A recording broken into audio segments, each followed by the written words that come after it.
What's up, everybody? Today I'm going to discuss the original Xbox and why you probably shouldn't get it in 2025. Some of you guys are probably getting up there in age. Maybe you got some nostalgia, maybe in your 40s, 50s, and 60s. Maybe you got a lot of free time. Maybe you're retired and you're thinking, hey, I need a hobby. Let me restore an original Xbox that I had maybe when I was a teenager or my early 20s, etc., right? Well, I'm here to convince you otherwise. So, by now, most of the original Xboxes have leaky capacitors, and that goes for many of the original retro console systems that you see before me. So, the first thing you want to think of, are you willing to put into work, time and money to restore and repair an original Xbox? Now,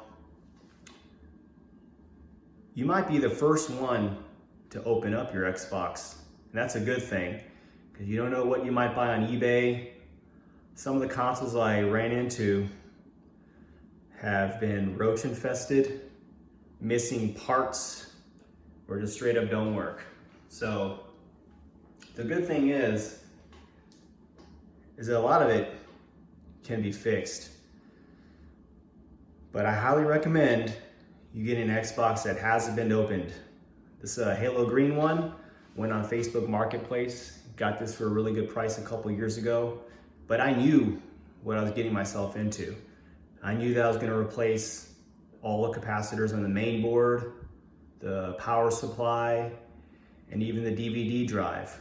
Had a good laser on it, so I didn't have to mess with that. And lasers are getting hard to come by, especially for the original Xbox. So, also, you're gonna deal with dying hard drives.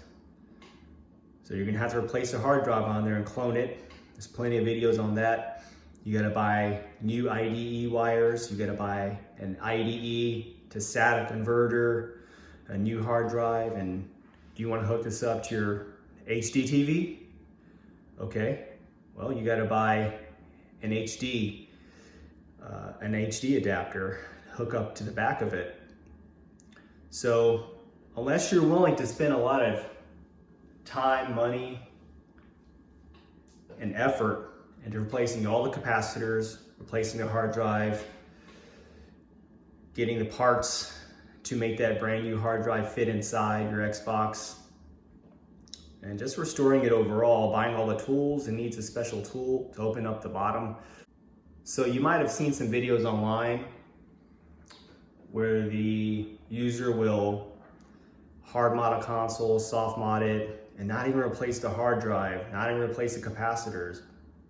You gotta replace the capacitors, and it takes a lot of skill and effort and the right tools to do it. So keep that in mind.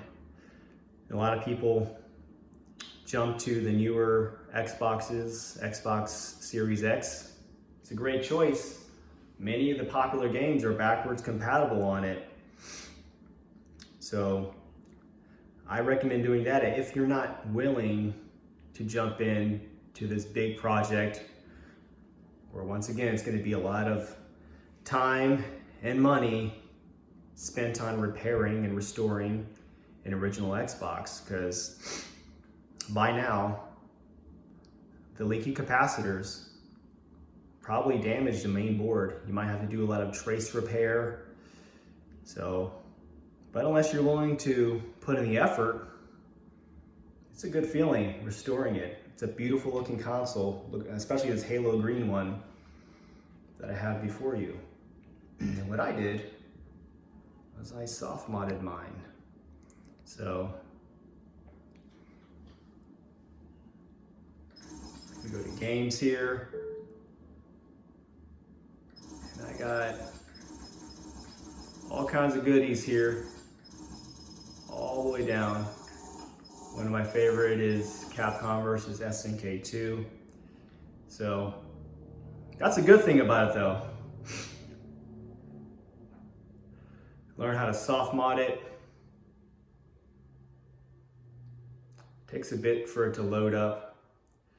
It is an old console, but I tell you, it's a very satisfying feeling knowing that you restored something, put a lot of time and effort into it.